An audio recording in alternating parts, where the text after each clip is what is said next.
Bonjour, bienvenue sur Comment fait-on. Je suis heureux de vous retrouver pour une nouvelle recette. Aujourd'hui, nous allons réaliser ensemble un gâteau aux pommes. Simple et délicieux, vous allez adorer cette recette. Je vous la propose maintenant. Vous allez retrouver les ingrédients directement sur la vidéo, donc place à la recette. Allez, c'est parti. On va commencer cette recette en s'occupant des pommes. Alors évidemment, on les épluche, on enlève l'intérieur avec les pépins. Là, vous voyez, elles commencent à s'oxyder un petit peu, hein. C'est tout à fait normal. Les pommes, ça s'oxyde très vite, mais de toute façon, on va les cuire, donc il n'y aura pas de problème. Et puis en plus, on va les tremper, vous allez voir, dans le citron et le jus d'orange. Donc tout ça, c'est pas tellement grave, vous avez le temps de les travailler. Une fois que vous les avez épluchés, on prend un couteau assez classique et on va venir faire des lamelles assez épaisses. Un petit peu plus épaisses que lorsque que vous faites une tarte aux pommes. Vous voyez. Alors on est assez généreux avec les pommes. Voilà. Donc là, c'est la première chose à faire. Vous avez vu, c'est pas compliqué. Moi, je continue avec le reste des pommes et je vous retrouve pour la suite de la vidéo. Vous pouvez également préchauffer votre four à 180 degrés. Une fois que toutes vos pommes sont découpées, on va prendre un grand saladier de façon à pouvoir mélanger tout facilement sans en mettre à côté comme je viens de faire. On va mettre le jus de citron que l'on va verser sur nos pommes. On va mettre également le jus d'orange dans lequel j'ai mis le clou de girofle, mais vous voyez, je l'ai fait, j'ai versé mon jus d'orange avant et j'ai laissé mon clou de girofle dedans pendant au moins 2 heures. Et là, je vais l'enlever parce que sinon, on risque de le retrouver pendant la dégustation et ça va pas être bon. Donc, hop, je l'enlève, le clou de girofle. Par contre, n'oubliez pas de le mettre soit dans le jus d'orange, soit dans le jus de citron, afin que celui-ci parfume bien le jus et qu'on retrouve le goût dans notre préparation. Après, si vous n'aimez pas le clou de girofle, vous pouvez ne pas en mettre, ça marchera aussi très bien. On va mettre maintenant la cannelle. Alors il n'en faut pas beaucoup de cannelle parce que c'est très fort, on veut juste avoir le soupçon. On va mettre les noix. Alors j'ai pas haché les noix devant vous, hein, c'est pas compliqué. On achète des cerneaux de noix et puis à l'aide d'un couteau assez grand, on les hache grossièrement. Hop. Et puis enfin le sucre, un tout petit peu, puisqu'on en rajoutera encore par la suite. Et on va mélanger tout ça. Je dirais même que ce petit mélange pourrait être fait. Alors moi je le fais tout de suite parce que du coup je vais faire la recette juste après. Mais on pourrait laisser cette préparation pendant 1 heure au frigo sans aucun problème. De façon à ce que les pommes prennent bien le goût de l'orange, du citron, de la cannelle. Enfin de toute façon avec la manière dont je vais les cuire, tout ça, ça va s'imprégner. Voilà. Une fois que tout est bien mélangé, on prend un plat qui va au four. Alors moi j'ai choisi le plat, un plat assez classique, hein, d'ailleurs que l'on trouve dans le commerce. Si vous voulez pas vous embêter à acheter des plats, parfois il y arrive que... ah, j'ai un petit message en plein direct. Bref, je reprends. Parfois, il arrive que dans le commerce, ils vendent de la choucroute ou autre, et ils les vendent dans des petits plats comme ça en terre. Et n'hésitez pas à les acheter parce que les plats en terre, c'est très bien pour une multitude de recettes. Et en plus, il n'y a pas de danger pour la santé sur le coup.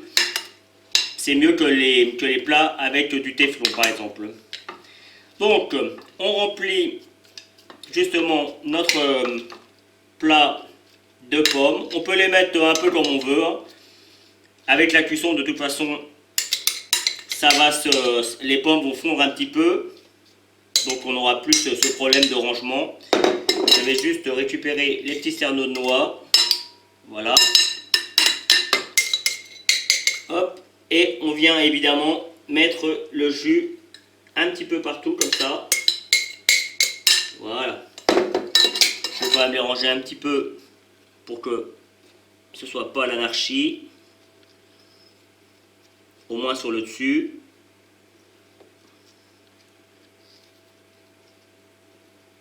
Et que quand je vais découper, qu'il y ait des pommes, là sur le coup il y aura des pommes partout, hein. Hop. Voilà. Voilà, là c'est bien. On va maintenant mettre un papier aluminium dessus. On le couvre parfaitement, soit avec du papier alu, là sur le coup ça ne touche pas aux ingrédients, donc ça ne pose pas de problème, ou alors avec du papier cuisson si vous n'aimez pas le papier alu, ce que je pourrais comprendre. Et c'est parti pour mettre ça au four pendant 15 minutes. Pendant ce temps-là, on va faire la pâte. Allez, dans un saladier, on va mettre le beurre que vous avez laissé ramollir à température ambiante, ou alors vous le passez un petit peu au micro-ondes. Vous voyez, là il est très bien. Et on rajoute le sucre. Alors dans un premier temps, moi je vais commencer le mélange avec ma cuillère. Et puis après, je prendrai le fouet. Le but étant de, comment je pourrais dire, de faire mousser un petit peu tout ça. Donc si vous voyez que le beurre est encore un petit peu ferme, vous pouvez repasser, comme je le disais, l'ensemble au micro-ondes. C'est ce que moi je vais faire, que vous voyez, malgré que je l'ai laissé à température ambiante, il est un petit peu ferme. Donc là, je vais juste le passer 10 secondes au micro-ondes et il sera parfait. Voilà, ma préparation est bien mélangée, un petit peu mousseuse, donc là c'est très bien.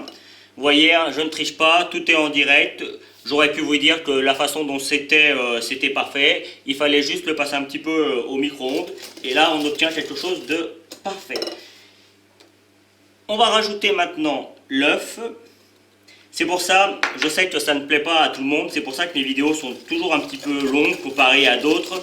Parce que moi, je vous explique vraiment sur le coup les petits détails. Ce qui n'est pas toujours le cas avec d'autres recettes.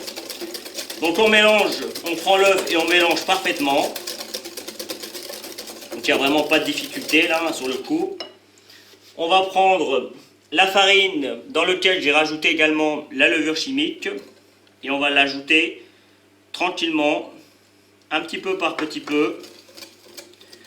C'est juste pour éviter d'en mettre partout, hein. On pourrait tout mettre et puis mélanger. Et le fait de le mettre en plusieurs fois, vous voyez,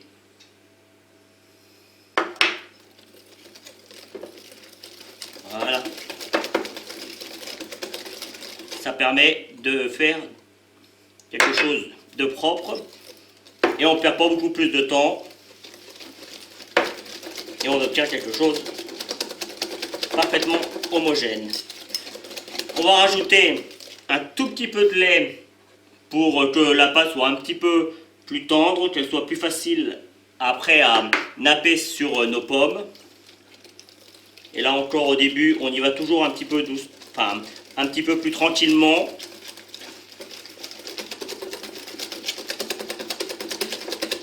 Voilà. Là on obtient une pâte qui est superbe. Et il ne nous reste plus qu'à mettre une petite pincée de sel, mais vraiment une toute petite pincée, c'est pour amener un petit côté salé. Mais c'est vraiment histoire de dire, hein. Voilà. On va pouvoir maintenant ressortir nos pommes du four et puis on va napper cette pâte par-dessus. Cela fait 15 bonnes minutes que les pommes, enfin, en tout cas que la préparation avec les pommes cuit au four. J'ai mis ma pâte, personnellement je l'ai mis dans une douille, dans une poche. Je me trompe, dans une poche jetable, mais on pourrait très bien le mettre directement comme ça. L'avantage de la poche, c'est qu'on va pouvoir poser avant et on pourra lisser au dernier moment. Donc là, on va commencer à en mettre un petit peu partout. Le but, hein, c'est qu'il y en ait sur toute la partie du gâteau, évidemment.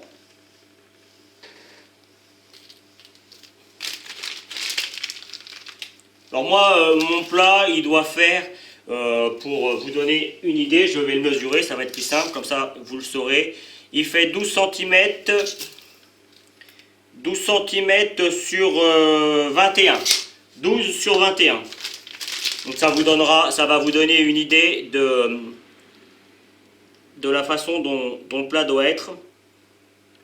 Et là, vous voyez, les quantités sont nickel parce que J'ai juste assez de pâte. Et juste avant de remettre au four, je vais donner un petit coup de lissage. Alors, vous allez voir, la pâte, on peut le voir, là, elle a tendance à refondre un petit peu, ce qui est tout à fait normal, hein. C'est à base de beurre, donc du coup, si ça fond, si la pâte redevient un petit peu liquide, c'est normal. Hop, juste un petit peu comme ça, voilà. Et c'est reparti pour la mise au four. 30 minutes à 180 degrés. C'est reparti. Par contre, on ne couvre plus ce coup-ci. C'est parti au four sans rien. On le laisse comme ça. Allez, à vous de jouer. Et voici le résultat au bout de 30 minutes de cuisson. On voit bien la pâte qui a gonflé et qui s'est un petit peu mélangée avec les pommes au milieu. Et si on regardait un petit peu, on a encore un petit peu de jus. On mange évidemment, on mange tout d'un coup. Alors, si vous voulez les faire pour les invités, je vous conseille de les faire en individuel. De cette manière, chacun a son petit ramequin et c'est plus joli en présentation. Maintenant, ça se découpe très bien et ça peut être aussi très très chouette de mettre ça sur la table. On met un petit peu de chantilly à côté et je peux vous garantir que vous allez vous régaler. Voilà, j'espère que cette nouvelle recette vous plaira. Moi, comme toujours, j'ai pris beaucoup de plaisir à la réaliser. Vous avez certainement dû voir apparaître les liens qui vont vous permettre d'aller sur mon compte Facebook ou sur mon compte Instagram, si vous ne l'avez pas encore fait. Juste après, vous retrouverez également les liens qui vont vous permettre soit de vous abonner, soit d'aller sur mon site www.commentfaiton.com où vous retrouverez l'ensemble de mes recettes. Et puis je vous donnerai 2 autres recettes à base de pommes, tout aussi faciles.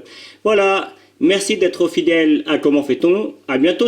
Vous pouvez vous abonner maintenant soit ici dans le coin. Allez sur mon site internet où vous retrouverez toutes mes recettes et puis consultez les 2 vidéos qu'il y a ici qui correspondent à des vidéos que soit je vous ai données dans la recette, soit qui correspondent à la recette en question. A bientôt sur Comment fait-on.